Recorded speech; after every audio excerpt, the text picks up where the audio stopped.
Welcome to episode 42 of Lost in Translation with Bobby Martin. I'm Sam Perkins. As you can see, we are not coming to you from the WCTV studios in Wilmington. We're coming to you from Boston Burger Company, their Cambridge location. They have 4 locations.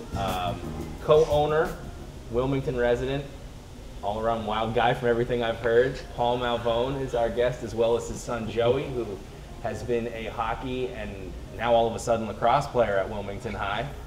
And so guys, thanks for joining us today. Thank you for having us. Appreciate it. So Paul, tell me about how you got into the restaurant business to begin with, because we were talking and I grew up in Cambridge and you work in Cambridge for the postal office. And how do you go from that to restaurant to 4 restaurants to being So I started out cooking, you know, when I was in college, and I kind of figured, wow, I actually know how to cook. Like I can figure it out. So it wasn't bad. So that's how I learned. I started learning cooking that way. Never thought I'd be in the restaurant business. That wasn't my goal. That wasn't something I wanted. I happened to get into the post office, so I took that job. It was pretty decent. You know, I got nights off for the most part. You know, you had a decent part of the weekend off. So I was like, oh, this is great. So much different than the restaurant business. And then I just kind of started to miss the restaurants. Got back into it a little bit, you know, part-time, helping out a buddy of mine, and then it was like, hey, you want to open up a restaurant? I'm like, yeah, I do, and I'm done with the post office. I had to get out, and it was time to go. And that's how I started. And it was like, hey, let's do Boston Burger Company. Sounds good to me. What did you miss about the restaurants that made you want to get back in? I miss the people, and cooking, and getting into, like, you know, with the customers, and with the guests that come in. That part of it is like, you know, when I was in the post office, yeah, we had customers, and you had people you had to go see. Usually it was something was wrong if that happened. Not many people came in the post office and was like, hey, because I was a manager at the time when I left, and wanted to talk to me or anything. But now that here I am in the, you know, back in the restaurant business, I was able to cook and get things going, and people would see something, like, you see them take out their phone and start taking pictures.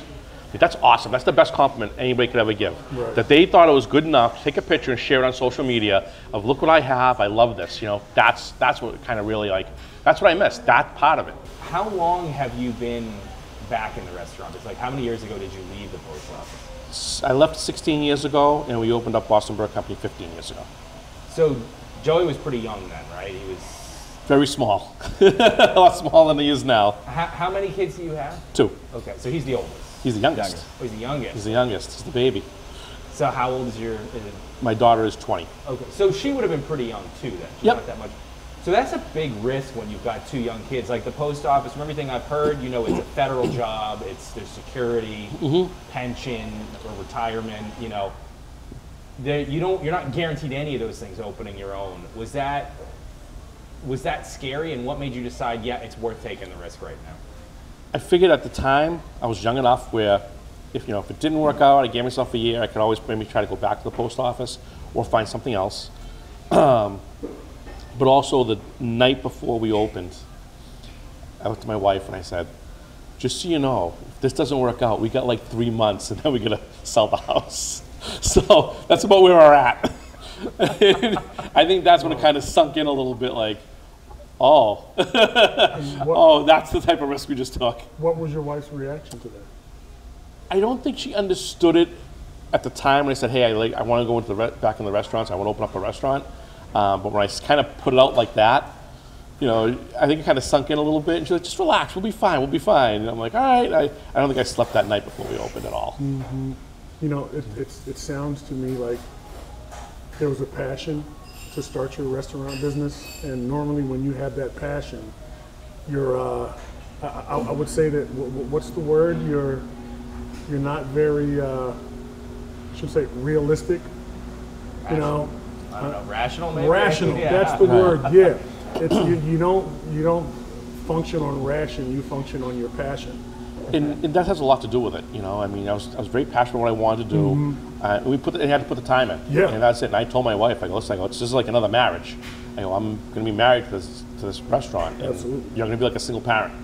And for the first year, that's kind of a lot what it was about. You know, I think I worked about 100 hours a week. I opened, I closed, you know, every day. And when you got that small time to sneak out for an hour here, an hour there, you took advantage of it.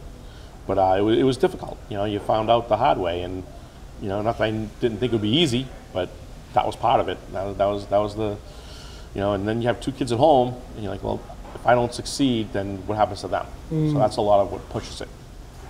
Joey, what was it like for you growing up with your dad running the place? Like, at what age did you, and now multiple places, but at what age did you start? I mean, every kid's like, it's like, follow your dad to work, you know, day, but like, did you get to experience that? Because a restaurant's very different for someone working it than someone eating at it. And Right. like, did you go to the restaurants, and what was it like having your dad run a restaurant as a kid? You know, we were there. It's like, every once in a while. It wasn't something that we were there all the time, but a lot of kids think that, or especially growing up, thought that I would be there all the time eating burgers for like three meals a day. And it was just, we weren't always around there. You know, we were home, but we did, like, especially when it was only Somerville, we were in Somerville quite a bit too. Growing up, like, did your dad cook for you at home a lot too, or is it one of those things that like he's doing it so much here and involve the food so much here that he get home and be like, nah, I don't feel like doing that? Was it? I mean, he cooks all the time, especially now. Honestly, can't remember if it was you or Mom. Back when If I was home, 6 or 5. it was me, mostly. Yeah. But yeah, whenever he was home, he would cook all the time. But he clearly enjoys doing it, so that's why we got some of the. You know, people think we have gourmet dinners at my house too because he's a chef. So, you know, it was awesome having him cook every night. So do you get so when your dad does cook, is the plate well garnished? Are you ready to take a picture and send it up? Yeah, pretty much. Except when I don't want to eat half the vegetables that they try and make and some of the other stuff. But Broccoli. That's it. Broccoli, it's only broccoli. That's it. Nothing else. He won't eat. I'm like, Nothing dude, try this. Just try it. Finally, now he's come around. He's 18. He's finally trying other things. I'm like, try these onions. I go, I cooked them down. I'm doing some balsamic vinegar. I go, reduced them. I go, they're delicious. He's like, oh, I'll try a little bit. And he goes, oh, wow, those are really good. I'm like, wow. So, you know, I've talked to Joey. You're of Italian ancestry. Italian food is like a staple, in at least if you live in the 2 coasts of America. When you get into the middle of the country outside of Chicago, it's a little, you know. But Italian food is a big part of American cuisine. It's probably the most well-known of the ethnic cuisines that we have. But you opened up like a burger, which is like, you know, your all-American burger place. What went into, how did you decide like burgers is what we're gonna do? So it was supposed to be Italian. Swear to God. We went in there with the thought that we're gonna open up an Italian restaurant. And when I first started cooking, I cooked in the North End. I cooked in an Italian restaurant out too. And that's where I learned to cook and saute and stuff like that. So we had a menu set up. We were getting ready to start hiring cooks and people to start to come to work and help us out. And my partner Sebi called me up. And he goes, hey, what if we did burgers the next restaurant we open? We do something else, something different. I go, we should just do that now. I go, I love the idea. He goes, I'm so glad you said that. He goes, I just got off the phone with our other partner, Chuck, and he thought it was a great idea. I go, it'd be so much easier. I go, we gotta get a couple pieces of equipment different. We'll swap them out. And from that point on, that's it. 3 months later, we had Boston Burger Company. And that's how it happened. But yeah, it was supposed to be a Italian restaurant. So Joey, at home, is your dad mostly Italian food or all over the place? Or what is it that he's cooked? You know, it is mostly Italian, but you know, he loves trying new things and cooking different meals. So like we'll have like, you know, steak, and we'll have like a few other meals like shrimp. Overall, it's just trying new things at the house too now. He definitely tries to get away from the burgers. He doesn't like cooking burgers at the house. Doesn't like anything that's in here. He doesn't want to see at the house. But yeah, it's a little bit of everything, but it is mainly Italian. I think I cooked burgers once at home in the last 2 years. Yeah. Wow. I'm around them every day. It's like you see it every single day. The last thing I want to do is like just go back and let me cook some more of what I've already been doing or seen. I want something different. You know, I try to cook a little bit of I try to, you know, get a little cook with a lot of rice wine vinegar and soy and sambal and a little Asian flair and stuff like that. I mean, I do cook shrimp and stuff like that. He likes at home. He doesn't get it, but it's really an Italian base, Yeah. there's tons of garlic. Yeah. I go through garlic like crazy at my house. So for me, growing up, my dad obviously didn't run a restaurant or anything, but he was a big time at home cook, and I lost him when I was a teenager, but I still to this day, like in the summer, like when I smell basil, when I smell garlic, it just makes me think of that. And like cooking, he taught me how to cook when I was young, and it's one of those things that I'm glad that he did, because I was able to feed myself in college and somewhat impress different people, over the years cooking. Joey, did your dad, did he teach you how to cook? Was it something you wanted to learn, or did that skip over you right now? It may have landed on Ella a little bit, and then jumped right over me. Jumped over you, why? Because I don't want to. Exactly. Because I don't want to. Exactly. Ella wanted to. Like, what are you doing? She wanted to be involved. Yeah, you were like, what are you doing? Let me know when it's ready. Right. I'll be there. Oh, wow.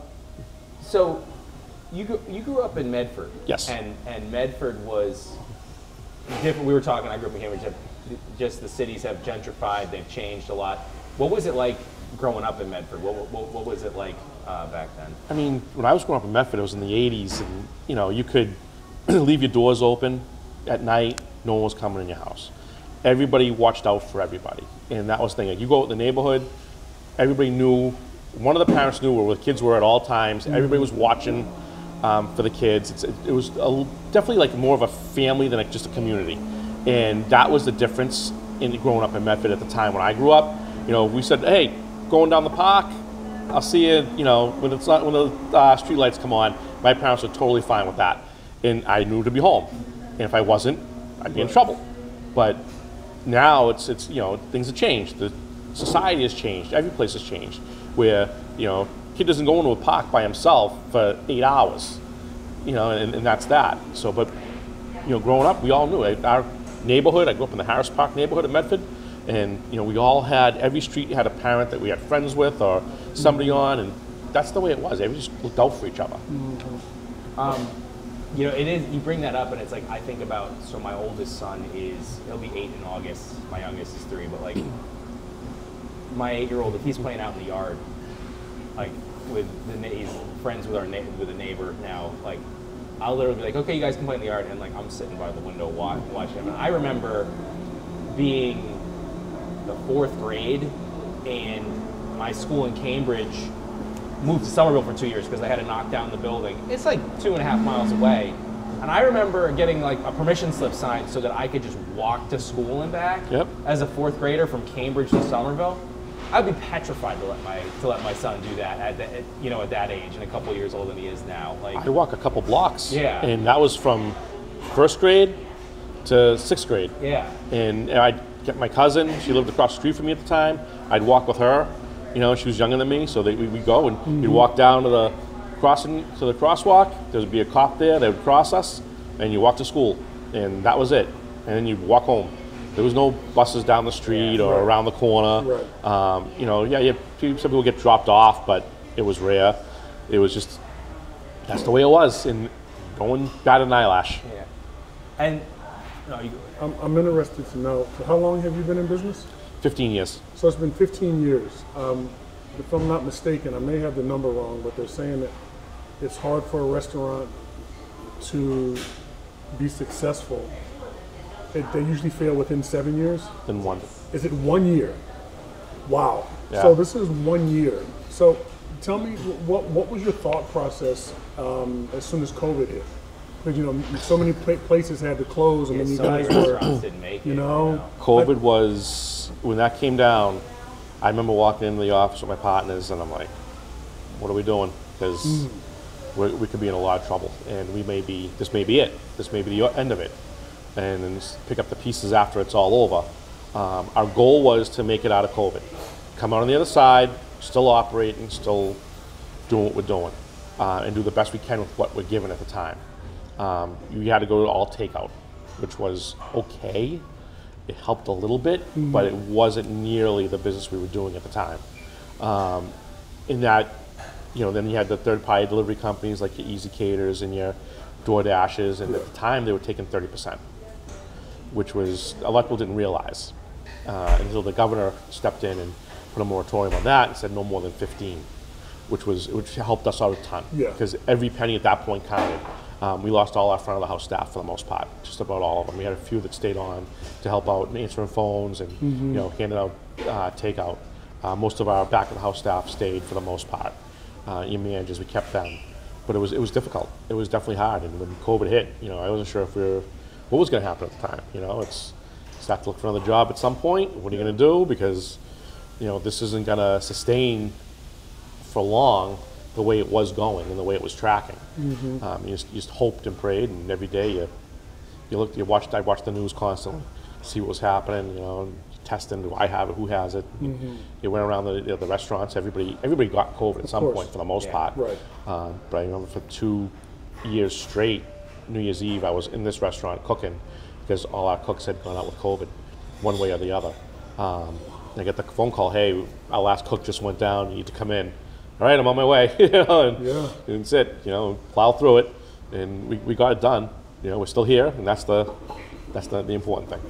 You bring up COVID, and Joey, I think back on me in high school, and sometimes it's like looking, most of the time, like through a funhouse mirror, remembering who I was and where I was at, and some really dark times for me, and realizing like, man, I wasn't dealing with anything until a lot of stuff happened when I was an older teenager, but like, I couldn't imagine going through the whole COVID experience as a student, as a high school kid. It was hard enough for me. My oldest was 3 and had just started preschool, and suddenly it was shut down. But like, you're a high schooler. Well, you were what, freshman in high school when that happened, or 8th grade? It was 8th grade when we locked down for the first time. So like 8th grade going into high school, and you have what as your experience all throughout school, and then suddenly it's like everybody's going home. Like, I was a teacher at the time when it happened. Everybody's like, you're home, you don't know what's going to happen, and then it's like, not in school, remote. I mean, everything was closed. I remember seeing like, wooden boards over basketball hoops in different towns. Like, what was that experience like for you when COVID hit as a student? You're about to start high school, and then it's just like, oh, actually, everything you think is going to happen is totally out the window. Well, for me, it was, when it first started, this was like the day after a hockey tryout. Like, it was the most normal day possible. We all kept in touch with the news. We were like, oh, they're probably just gonna do a cleaning throughout the school, and then it was 2 weeks, and then it was the rest of the year. And then we, throughout the summer, everybody was on lockdown. We barely went outside. Hung around. We just kind of hung around. Every once in a while, we'd ride our bikes somewhere. Everything was on lockdown. We couldn't go anywhere, so we just kind of sat inside. And honestly, that was one of my hobbies when I was then, is I would just play video games the entire time. And it was and it just kind of kept me there. And it kind of ruined some of my summer, because I was just doing the same thing I was doing. There was there was no responsibility for me. So I just sat there on the computer playing games, and and it honestly ruined some of my friendships. We had a whole friend group just disbanded from then, and it kind of put me in it set me up for a darker place after that, because my freshman year wasn't so good. I went to the tech freshman year, and it was half remote, half you go into shop, and you also don't know anybody. So it felt like a fresh start, but it didn't help me make friends at all, because I didn't do anything, get out of the house. And as soon as I went back to the high school, it kind of reset, and I was like, okay, like, I'm with all my friends that I used to have, and it's easier to connect with people, and it kind of helped build back. And I stopped playing video games after that. I was just I actually haven't played in like two years. So I'm interested to know, you said you lost your friend group? Yeah. So why did you lose your friend group? What happened? So we had a smaller friend group. I kept 3 friends that I kept all the friends that I've had since I was younger. Okay. These all consisted of like my best friends I've had for like 14, 15 years. But the 3 other kids or 4 other kids that I used to be friends with, we just kind of like cut ties. Everybody kind of went their ways. I think the lockdown definitely influenced that, because some parents, obviously, like, everybody was so scared of what was going on, but some parents didn't want this kid going out, or some kid didn't want, like, you know, and then we all kind of went our separate ways. Everybody went to different schools, and that's how it happened. So I imagine that based on what you said, it was pretty stressful when COVID hit. You're meeting with your partners, you're like, I don't know what we're gonna do. And a very different mindset from when you opened the restaurant 15 years earlier and you were like, well, I'm young, if it doesn't happen, I can get back in the post office. You don't have that fallback anymore when you've been invested for that long. That was probably pretty stressful. I mean, I stress all the time about everything, having 2 kids, you know, and I would imagine that that was probably pretty stressful for you during that time. Yeah, I mean, that's the, you know, at that point now you're like, okay, here we are, you know, we're in, what was that, 2020, 2019? 2020, yeah. You know, 2020, and then here we are, now we're like, okay, I've been doing this now for 11 years. Things changed, you know, what do we do now if we close it up and that's it, we're all done, where do we go, what do we do from there? You know, you always find something. I mean, go back into other restaurants, I can go and do sales, something different. You know, I can go back towards the delivery industry. There's a lot of things I could do, but what I want to do, you know, and from where I'm at, you know, to take that far of a step back, to take another, you know, to try to build up, to take that far of a step forward again, is difficult. And yeah, you know, you built something that, not to your fault, is potentially being taken away. Yeah. And you know, what do you do? What do we do from there? I mean, you know, we took advantage of all the, you know, the funds, the federal funds that we could, and to help continue to keep this place going, which helped out. We were fortunate enough; we never missed a rent payment at any of our locations. We were always on time. All our bills were on time. It was that helped out a lot. So everything worked, and we just kept flowing that direction. So, and this is just my opinion, the restaurant business is probably the most competitive business that there is out there, okay? Just because the quantity of restaurants that you have. So I imagine that you're always thinking about what you can do differently, or what do you do so well that you're not going to change. So when that happens, I mean, how do you know, because if people are taking pictures, like you said, then you are basically what your customers say you are. And like you said, it's a great reference for everybody else to have. How do you go? How often do you change your mind? How often do you sit there and say, no, we're going to stick with this? I mean, do you go through changes like that? Yeah, we try to stick with what we have, the core, no matter what. We've made some changes. We've made some changes over the last 2 years, currently to our menu and whatnot. We've reduced items that we say, okay, you know, this is a good burger, but it's not really one of the top selling burgers. Let's just take that off. Let's reduce that down a little bit.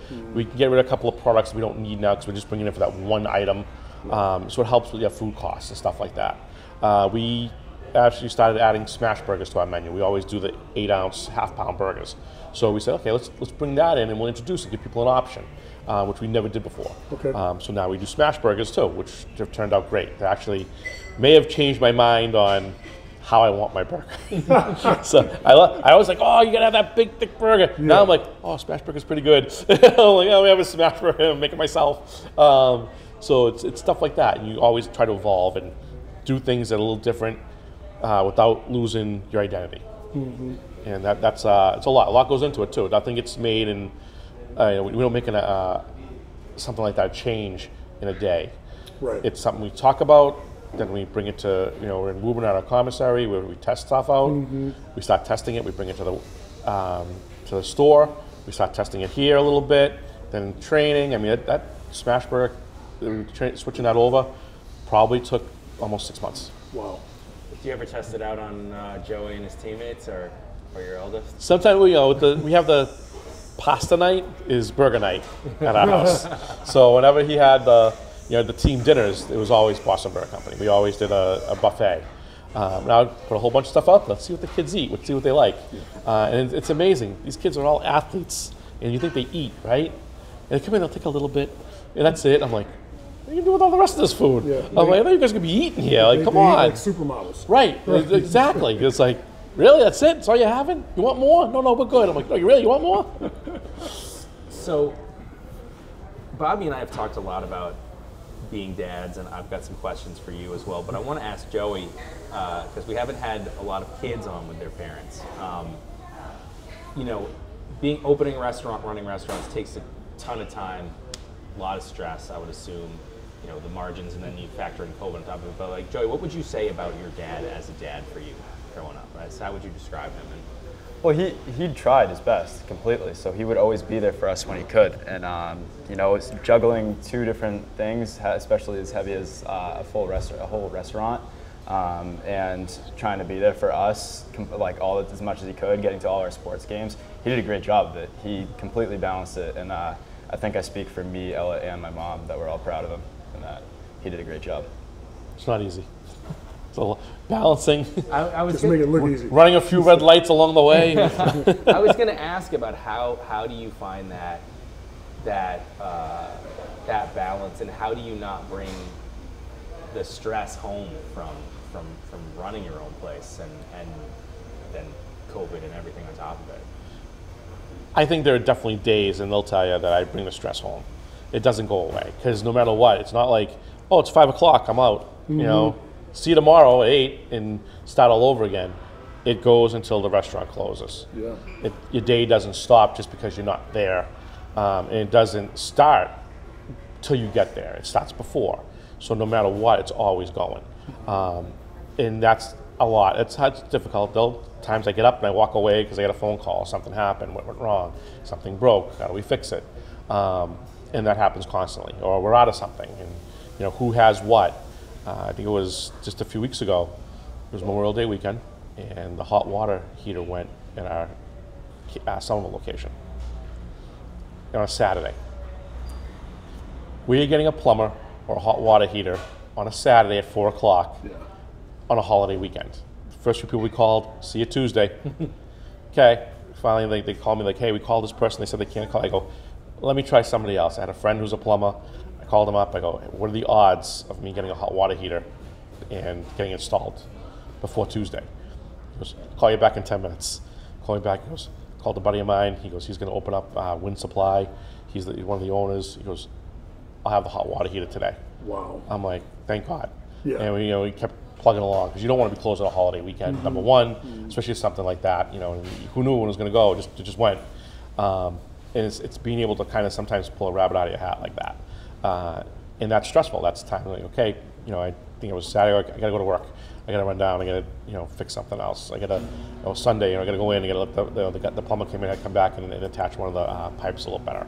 So it's stuff like that. Like you're always running at times. Sometimes you don't want to, or you can't, but it is. And trying to make it to their games and watch them grow up, because you only get one chance to see this. I don't get it again. It's not going to come around like, oh, I missed today. I'll pick it up tomorrow. You miss it, it's gone. And when my daughter got to high school, like the youth games, yeah, you missed a couple here and there. It's not as big of a deal. It's not as competitive. It's not, you know, it doesn't really. It's helping them mature and helping them come along in each sport. But when they get to high school, you know, it's kind of starting to come to an end, starting to come to a close. And that's why I say, you know, make sure that their senior years, I didn't want to miss the games. I didn't want to miss what they were doing. Sometimes balancing between what he was doing as a sophomore and what she was doing as a senior. You know, senior came first, as you know, I expect. And then this year, it's no matter what, it was all about him, because there's nobody else behind him. So it was good, or in front of him. And then that was it, trying to make, because that's what was important to them. So you want to support that and make it so it's also important to you. It sounds like you had some non-negotiables. Yeah, there were times I said, I'm leaving, I'm going. This is my son's got a game. I'm not going to miss it. Or my daughter has a game, and this is, you know, we have managers and GMs and other employees. Just show up. Just trying to, you know, this is what you're here for. I'm going. You know, my partner's the same way. My partner had a senior that was playing sports. The same thing. Grew up with my daughter, and he was the same way. It's our one shot. Don't mess it up. Don't miss out on it, because you're not going to get this chance again. You know, it sounds like to me that, you know, the choices that you have to make, I mean, because like you said, life is life, and these things are coming along. So, you know, the restaurant business is your passion, right? And your kids are your passion. So you find yourself, your family, I should say, or your passion. So you find yourself having to balance and not saying I have to do this, is just I want to do this, right? Especially for your kids, and you want to do this in the restaurant business because it's your family. Right. How do you, I mean, how hard is it to do that when you know that if this business isn't run well, then this may affect my family? It's family first, always family first. But in order to have family first, you have to have the work life that has to help support that too, Right. or else then it's a different story. So it is a juggling act, and there are times I had to miss things. There are times I couldn't go to certain. I mean, they went on vacation. I couldn't go. We were Right. getting ready to open up another restaurant. They went to St. Thomas, and Did you have a good time? dropped them off and picked them up. I don't remember. But you know, what, but 5? Yeah, you were young then. You were 5. But we're getting ready to. I want to say we were opening up this spot, Cambridge, and I couldn't go. It is what it is, you know. And I knew that. You know, we talked about it, and I said, if you guys want to go, you know, by all means. Trish was going down with some of her family. Be my guest. I go, but I can't go to this one. Like, okay, and it is what it is. That's the stuff that you have to sacrifice. There are sacrifices that have to be made. As in anybody's business, anybody's job. You know, if you're in sales and you're traveling around the country, around the world, you make a lot of sacrifices. Probably a lot more than I have to make in the restaurant business. But you have to balance it. You have to find out, you know, when you do have that time, make it count. You know, don't squander it, and do something with it. Joe, so hockey's always been your sport, right? Right. Did your dad get you into hockey, or who got you No. into hockey? So I actually, when I was 2, I was put on skates. My mom, my grandfather especially, and my mom's side of the family, big hockey, you know, like up at the lake, like pond, they're always on the pond, they do tournaments up there. It's basically been hockey for all the Jenkins and the Powderleys. Maybe not the Powderleys, but the Jenkins. And they put me on skates when I was 2, but I hated it. Like I did not want to keep doing that. And then when I was 8, you know, my grandmother and grandfather had they had season tickets to the UMass Lowell games, and that was kind of like, as a kid, it was kind of like spontaneous. But I was just like, yeah, maybe I want to play. And then we were like, okay. They put me on skates again for learn to skate, and then we did learn to play, and then we got into youth hockey, and since then it's been basically it's been like my favorite thing, just hockey. You know, freshman year I almost quit, but but I'm glad we got past that, transferred schools and kept playing, and then, you know. So why I didn't want to be the hockey dad. didn't want to be a hockey dad? No, I didn't want the early mornings, Yeah, the ice late time, nights. yeah. You knew the ice the way it was, and the rink all the time. But I'll tell you, now that it's kind of over, you miss it. You miss all of it. Why did you almost quit hockey in your freshman year?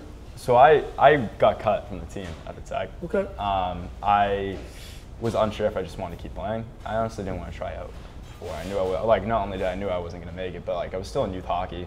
I was like not miles, but I was definitely below average compared to other people, especially some of my friends that made the teams. And I think staying in youth hockey that last year and not just quitting was one of the best things I could have done, because one of my coaches basically helped transform me into a high school player, and that was something that I just, you know, kept going with. And I've worked out with him for maybe 3 or 4 years. He mentored hockey until that point, where I moved into high school, and since then it's just kept me going. It got me back, my confidence was back, and then just kept playing and improving as a player. Do you want to give him a shout out? Sure. It's actually Mike Cabstrom. By Mike Cab. So what would you tell a young hockey player or a young athlete that feels like giving up? I mean, what did you feel? Did you just feel like you weren't good enough? It was a mix of not feeling like it was good enough, and it wasn't my people at the same time. So like, It wasn't your people. Like I did not want to be associated with some of the people that were Okay. there, because I just, you know, I wasn't friends with them. Some I was friends with them, and I just don't think playing hockey was for me at that point. And then it's just, I would tell somebody, like, you know, just keep sticking through it. Like, at least like give it the rest of the season. Do not quit on the season. And if it's still bad by then, do you, but at the same time, just keep trying and make the best of what you have before it's gone. That's awesome. So, I mean, I think that's really amazing that you were on the verge of leaving the sport, and then I got to see your senior year and get to know your senior year through hockey and see how much it meant to you and all those guys. And, you know, hockey was never my sport, so, but I was kind of like learning the game while we were filming you. I remember I'd be like behind your bench and be asking someone on the bench, so like, what was the call there? Like, why was that a Pittsburgh game? Yeah, what was that? Like, what's going on here? But how glad are you that you toughed it out and you stuck it through and you got to experience the senior year that you had? And I know it didn't end the way that anyone would have liked, but still, you guys made the playoffs. You guys won a playoff. Like, basically every high school athlete's career ends losing their last game. That's just how it goes for almost everyone. And like, it seems like it was a really great year. We had you guys in the studio a lot. We got to know you. We still got a bunch of stuff coming out on that year. But it seemed like you guys were a really close group and you really enjoyed playing together, and just how glad are you that you decided, you know what, I'm not going to quit at the end of the day, and you stuck it out? Oh, I'm so happy that I kept going with it, because it gave me like, not only did it kind of help keep my confidence, but it gave me something to do. And it honestly, it'll give me some of the most memories that I've had for a while. Throughout the senior year, like it was very up and down. You know, we started out maybe not the greatest. We thought we could have pulled it off in that winter tournament. We went even lower in that winter tournament as a team. And then after that moment, we were kind of just like, hey, like, we need to figure out our stuff because we're not getting along and we're not doing good on the ice. So everybody started kind of getting along together, started working in practice a little bit harder. We started building up our record. We ended up getting almost back to even, and then we kind of had a rough schedule after that where we played teams like Reading and Reading, Burlington. Burlington's a tough team, even though we're kind of matched up with them. Who did we play middle? Was it Belmont? Belmont was tough, but you know, it created a lot of character in games like Billerica, where we were kind of doubted to win against. They were a top team in D2 this year, and we kind of went in there knowing that they would kind of look past us, and we ended up beating them. And that gave us a ton of motivation going into the playoffs, helped our ranking, went all the way up. And it's just, yeah, these memories are just something I'll keep forever. And we get the bragging rights with our friends over at Billerica. I want to ask you about the Billerica game because that's a hockey town and you talk about state championships, you talk about like all-time great players, pros coming out of there. Even, you know, Tom Glavine, Hall of Fame baseball player, was arguably a better hockey player in high school than he was. So like the history of hockey runs deep. Take me through that game, because you guys went into their place and you not just beat them, but like you beat them really soundly. Like that's got to be one of the highlights of high school. And I think it was, before we get like right into the game, I think it was awesome because when we made that video for the like just kind of like telling them like we're there, the AD saw it. Their coach saw it. The coach actually brought it to their athletic director. For the AD. Yeah, and they were like, "Geez," and she was like, "Oh, I know that kid," who was also talking about some of their players on the team. And we went in there. Their student section ended up getting packed because they all saw the video. That video went around the school. And when we got in there, we were like, well, now there's nothing to lose. We had nothing to lose in that game. And I wish that was the motivation we ended up having at the end of the season, because we went into that Stoneham game not thinking the same way, and that was a team we could have beat. And the practices before that weren't necessarily the greatest, because we were like, we have the road, we know we can do it, but we're not going to really try and make sure that we accomplish that. But with the Billerica game, we went in there, nothing to lose, just everything we had was left out on the ice.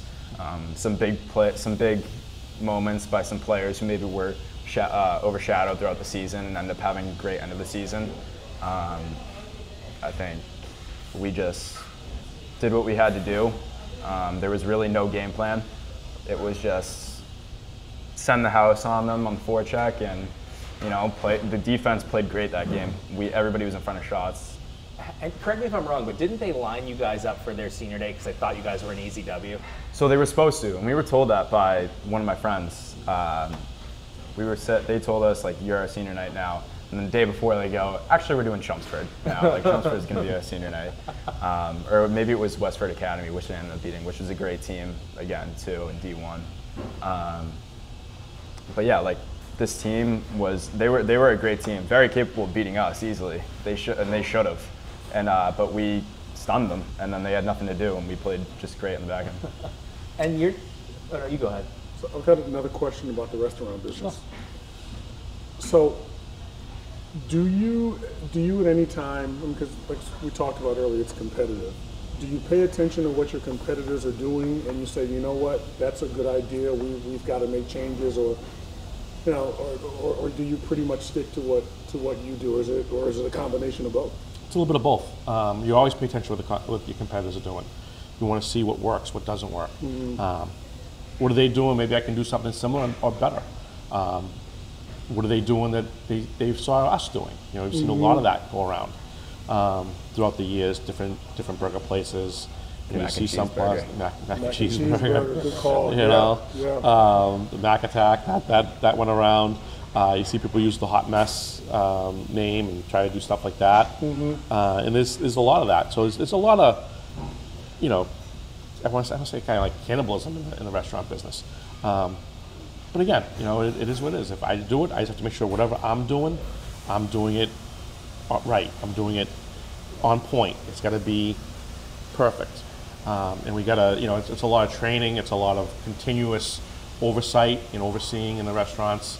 You know, even today, you guys are setting up, and I'm in the kitchen going through the line, making sure everything, does this taste right? Does that taste right? This doesn't taste, this tastes like there's too much pepper. You know, and I told them, I go, hey, listen, I'm going to make one of the ingredients with you guys as soon as we're done here to make sure that we're doing it correctly. Nice. Because something's off. And if something's off, then that means that whole, whatever that goes on is going to be off. So there's a lot of that. And so it sounds like to me that if you're back there and you're tasting everything and you're giving a critique, you know, there's a saying that it's not personal, it's just business. But I don't see that here.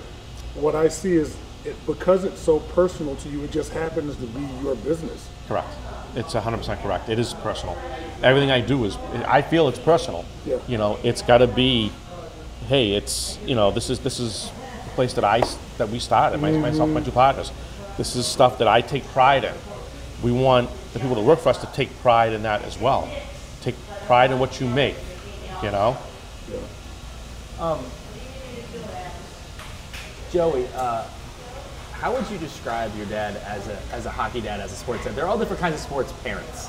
They're the ones that like sit way off away from all the other parents because they don't want to deal with it. There's the ones that are like super, you know they're there, they're loud. What kind of a sports dad is your dad? So, you know, he's quiet. He jokes around with all the parents. He'll sit there and they have their group, they have their time. And then the best is that when something ends up happening, you hear his voice, and you know it's him talking. You hear when something happens to one of my friends or somebody else on the team, he says something again. You know, that was more in jest. Yeah, the dads and the. It was. I don't know if he's trying to show off for them or what he's doing, but I was trying to harass one of them. Yeah, he was trying to what's it called? Get back at one of the other dads for trying to bust his chops. So that's right. He was doing that to their kid, and then, but the best is when we're on the ice. He's kind of taught Ella. I don't know if he's taught Ella or Ella adopted it to start screaming louder than him. So I'll hear Ella now, but that's just her. She's on her own. Yeah, definitely got it from you, a little bit. So lacrosse, you joined the team this year. Had you played in high school at all before this year? No, we used to play back in 5th or 6th grade. What was it, 5th, 4th, yeah. 6th? I didn't maybe like it then. Definitely enjoyed it this year. This year was awesome. But yeah. So this was your first year since like 5th or 6th grade playing lacrosse? Yeah. So how did you wind up on the lacrosse team and coming as a senior? What was that experience like? You're playing hockey, which you've played for a long time and had ups and downs, but ultimately like loving the game, and that's kind of was a constant in your life from the time you were like 8 on. Lacrosse, you know, the last hurrah senior year, just how does that come about? So he wanted me to play. Like, obviously, he never wanted me to quit. And this is kind of like, oh, well, why did you join back the last year? I'm happy you did it, but why? But the year before. So the year before, junior year, they were looking for an entire team. Like, they wanted everybody they could to join. They ended up getting a good amount of kids last year too. Not enough for a JV team, which we ended up having this year. But they did a bunch of recruiting last year, and they tried getting me to join, and they kept trying to get me to join, and I didn't do it. And then this year, I was kind of like, you know, I have one more chance to play sports with my friends, and like, why not? Just why not? It's with my friends one more year, or one more season, and it'd make him happy too to join. That's why he did it, to make me happy, right? It was a little bit of it. Came up to me in January, he goes, don't get mad. I think I want to play lacrosse this year. But it's going to make you happy. I'm like, now you want to play? I go, I'm trying to get you to play since you quit. That's funny. So what was the season like for you? Because you guys wound up having a pretty good season. You pull off a pretty big upset in the first round. You know, just what was the season like as your final season of high school sports? It was pretty cool just coming back, not remembering like 95% of the sport and how to play it, and then being able to fit into a position where, along with a couple other kids that just started as well, and end up being like somewhat important just as like role players on the team. You know, throughout the season, it was a kind of a struggle, but like being as competitive as as I enjoy, trying to get that spot too, and being like the two or the three defensive midi, like, and we'd all be in a rotation. It was just important to me that I just get to keep competing for as long as I can, and that carried me throughout the season. As we went up and down, you know, we had some losses that maybe could have been wins. We had some wins that we maybe shouldn't have pulled off, but we did, and we had some wins that were just so dominant that that it just gave us so much confidence, and that's what carried throughout the playoffs as well. I think, especially in that Newburyport game, that first quarter and a half, we were doing amazing, shutting down everything that they were doing. We knew what they were running, and then one goal after another happens, and it's just we all fall apart. But you know, everybody had enjoyed the season. I'm glad that I definitely played, and I think it's something that's, again, it's more memories just carry on with. So. What was it like for you as a dad? All of a sudden, I know that there was the frustration of why did you, but getting one more season of getting to watch him kind of play high school sports and it was awesome. It was awesome. I mean, he did definitely make me happy. I coached him in youth in lacrosse. I played when I was in high school, so I understood the sport. I could actually help him with that sport as opposed to hockey, which I can't skate. So, you know, but I used to tell him, like, listen, hockey and lacrosse go hand in hand. I go, a lot of hockey players play lacrosse because it's very similar in style. And it was, you know, so when he said, yeah, I want to play, I'm like, all right. And I started making phone calls. Who can I get a helmet from? Who can I get a stick from? I don't want to go out and buy all this new equipment for one season he's going to use and then I'll be done with. It's pretty expensive. So I called a buddy of mine in Medford. I go, hey, what do you got? I need a stick. Okay, I get you a stick. Hey, what do you got? I got to get a helmet someplace. Who's got cleats? Who's got this? We ran around grabbing stuff and went in the backyard and, you know, threw the ball around a little bit and started bringing back, you know, some of the stuff that we taught him, you know, when he was young, and some of the fundamentals and the basics. And then just getting to go out and watch the kids play. And a lot of those boys that play on that team, I had the pleasure of coaching when I was in youth, along with Joey. And so I was watching them all play and watch how they progressed over the years and where they are now. And then some of those kids, they're outstanding. You know, Michael Lawler, Bobby Sear, those kids, you know, I knew it back when they were in youth, how good they were, how good they could be, and they've proven it, you know. And like I said, when he said he wanted to play, I'm like, all right, you know, you're in. I go, well, she did this last year. You know, there may have been a few expletives thrown in there, but you know, but I'm happy he did it because getting to see him play one last season extended that just a little bit more into his, you know, coming into the end of high school. It was special. It really was. As a leader here, what are the biggest lessons that you've learned with your team? I mean, you know, because I would say in sports, you know, when you see somebody that's really good, you know, you have to allow them to grow Right. You know, what have you seen? What changes have you made in yourself as a leader, you know, of your own business? Patience. Patience, nice. Yes, a lot of patience. You have to, because you can't be flying off the handle. You can't like expect perfection all the time. I want it, but I know it's not realistic. I'm not perfect. I make mistakes. I have to expect other people to make mistakes. And it's just about, and I try to teach everybody, you make a mistake, it's fine. Fix it. Understand what you did and move on from it. If you keep making the same mistake, it's no longer a mistake because you know you're doing it wrong. It becomes more ignorance. And I go, that's the difference between making a mistake and just not paying attention, not wanting to do your job.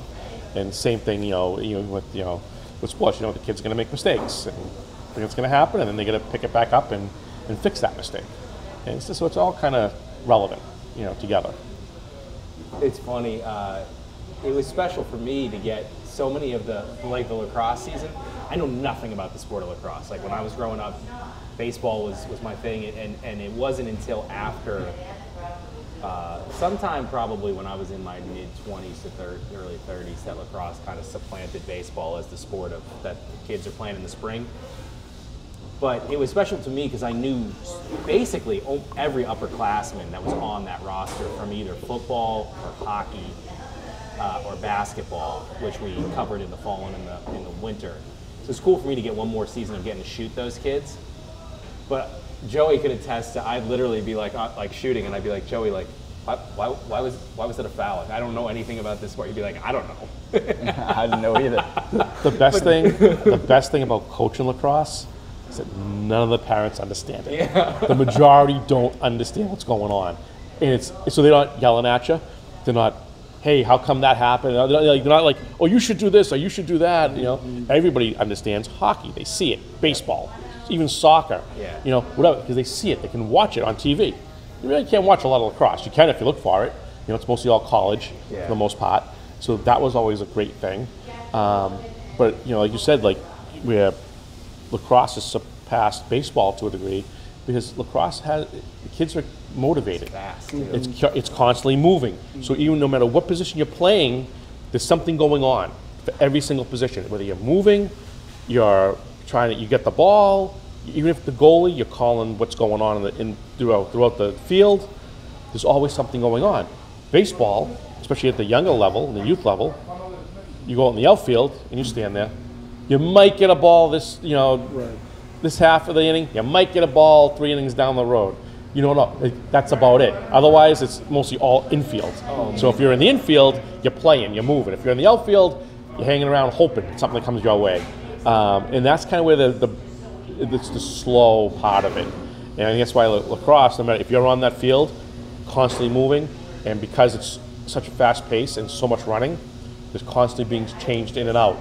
Kids got to get in, kids got to get out to give them a break. So there's always something going on. So this was my son Jack's first year playing baseball. And it's, youth sports, for me, it was life growing up. I learned to hit a baseball like when I learned to walk with a little souvenir bat. My dad didn't force me into it. My dad was a basketball player. He played at UMass. He had an opportunity to play professionally after college. But he didn't force me into sports. They just were what I gravitated to. And from the time I could walk, it was sports constantly. My son Jack's very different.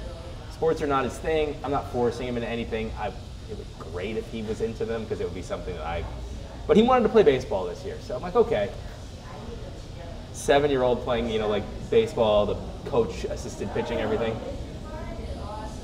When he was up to bat, he was there for it. When he was running the base, he was there for it. But in the field, oh my God, I had to go just stand in the playground with my youngest because I was just yelling at him every 2 seconds, like, Jack, stand up off the ground. Jack, pay attention, because he's just playing in the dirt in the field the whole time. By the end of the season, at least more often than not, he wasn't playing in the dirt. But just when you said that, it just makes me think about, baseball is not, it doesn't hold the interest of a lot of people because it's just not fast. Joey played t-ball at a young age. And And those are pretty much about a lot of the same as what you just explained. Dandelions, like looking up in the sky. They were like, "What are you doing?" You know, he was like, "Yeah, this ain't for me." You know, so we kind of figured that out. You know, Ella was more she played softball, so she was more into it that way. But that definitely, he wasn't into baseball at all. You know, Joey, we've had, you know, a lot of decent amount of college athletes. We've had some of your classmates were on our podcast earlier this year. A couple of them, Ali, Mike Lawler, Billy McKenzie, Ava Boudreau. But you're the first kid that we've had that has just graduated, your time in high school has just come to an end. And I vaguely remember that time, but like for you, what is it like to be at this point in your life? Like being a high school student just came to an end. You know, getting at like the day after graduation was kind of like, all right, what now? Because like obviously everybody kind of found their summer thing, like their job or like whatever they were doing. I had just as well, but at the same time, it was like, you know, like,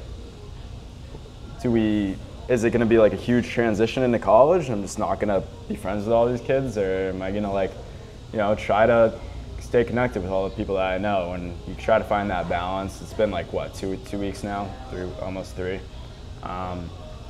and you just try to do what you can to keep who you have, stay in touch with everybody, and it's the responsibilities may have gone down with staying up with school and stuff like that. So there's a little bit more time on your hands, but it's kind of just like you have to. Just graduating was kind of just like, all right, like, what's next?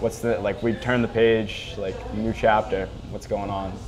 I remember being excited and being petrified about the next step. You know, it's like, oh man, now I'm an adult. Now, like, I mean, you're not like, I don't think that at 18 you're actually an adult.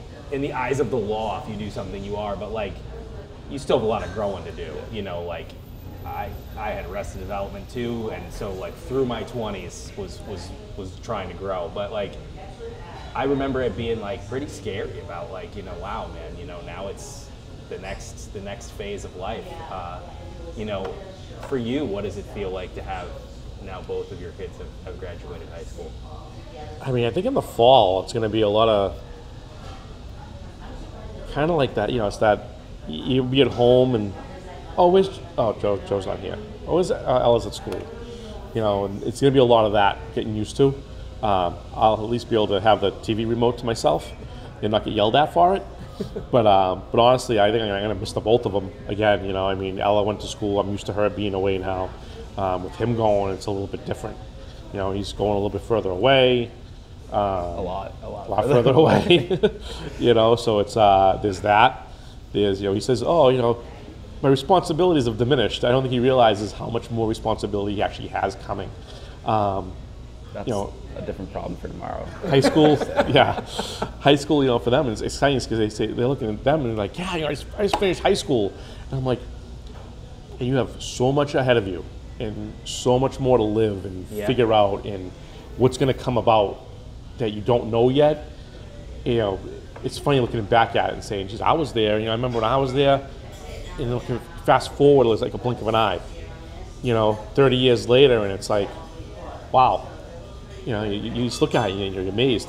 And now they're going through it, and you see them. You know, they're graduating, the parties and the friends. And you know, one thing I would say is, I hope you keep those friends as long as you can, because that's important. You know, even though you go your separate ways, your separate directions, and everybody's going different schools. You come back on breaks, you'll see each other. Keep in communication with each other, because there's nothing like that. You know, I've been blessed to have that in my life, where I still have friends I went to kindergarten with, and we're still close, and we talk every day, and you know, we're constantly texting or, you know, social media, kind of like last night, social media. You know, I see kids nowadays where, you know, we didn't have social media, so you had to stay connected. You had to actually call somebody and talk to them, go see them. Now it's like, oh yeah, I sent someone a text 3 weeks ago, and yeah, we talk. You know, it's so much different.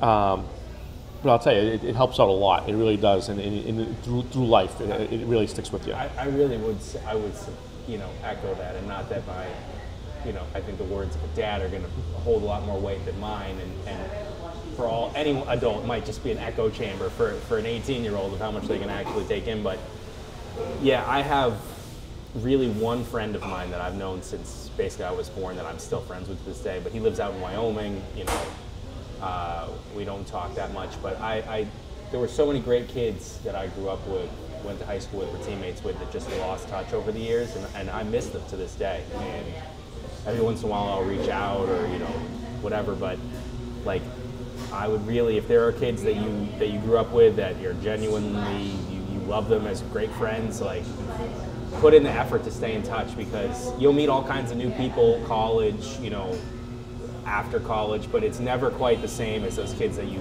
share those experiences growing up with, and that they've known you since, you were little. So it's I would really say, like, put in the effort to try to stay connected with people, you know. And I think that's like the difference between where I'm going compared to where like some kids are so local. Like when they're local, like everybody's from the area. Yeah. Nobody from High Point is from Middlesex County, Boston area. Like nobody's around there. It's all people from like Long Island or New York, like some random place in New York, you know, the Carolinas especially. Like it kind of gives me, like, especially if I, like, when I come back, it's only my friends. Like, it's none of my college friends. I'll see you in the next fall, but like, it's only the friends that I've already made. So it's on me to keep them.